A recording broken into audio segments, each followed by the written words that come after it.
Assalamu alaikum. Moskvaga gelem degендерге Moskvada el жыргабайлы. Ондай жерде жүрөбүз. Ондай жерде иштейбиз. Үйгө жып-жылуу дивандын үстүнө отуруп алып, Москвада көп табат экен, Москвада кыйратат экен деген эксперттерге Москвада жыргаган киши жок. Москвада жашоо оор эле. Бияқта деле иштеш керек, акча табыш үчүн. Жатып алсаң эч ким бакпайт, карабайт. Келип алып мына ушинтип жүрөбүз. Оокаттын айынан. Кыргыз деген толтура, кыргыз деген баскан бияқта. Баары эле жыргагандан келген жок. Жалаң оокаттын айынан келди. Ну что ты делаешь, Сашка? Келем дегендер момдайга чыдасаңар келгиле. Жалаңчыла, баткак, ушундай жерде иштемей, суук.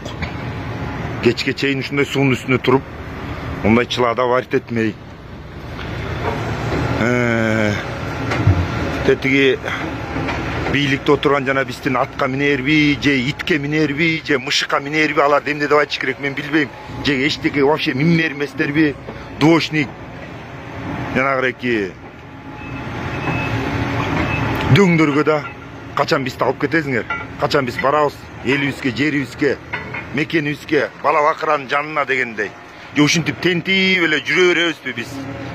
Бала бакыра тиякта, биз биякта. Бул не деген жашоо?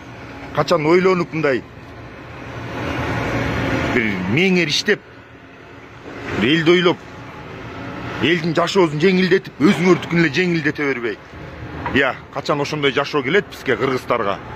Же ушинтип эле биз жүрө беришибиз керекпи? Тентип эле силер сүткө тойгон күчүктөй болуп отурула тиякта. Тултуюп энең бурайын. Дизатка ичиңерге батпай, бетиңерден агып атат го, бетиңерден агып атат, ошочу. Индүктүн балапандарында болуп баса албай калдыңар го, тойгонуңарданчы ошочу. А эл жүрөт момдай азап тартыпчы, тентип ар кайсы жакта, карапайым эл. Качан оңолобуз, качан барабыз мекенибизге, качан өзүбүздүн мекенибизде кенен басып, кенен жашайбыз, бала бакыран маңдайында. Ушинтип эле өмүрүбүз өтөбү биздин, тентимей болуп эле, тентип жүрүп эле. Үйдөн жок же чүйдөн жок. Так что келем деген кыргыздарга келе бербегиле да, дайыны жок эле. Москвада жыргап атыптыр, кыйын экен деп. Москвада жырган эле киши жок, тууганда.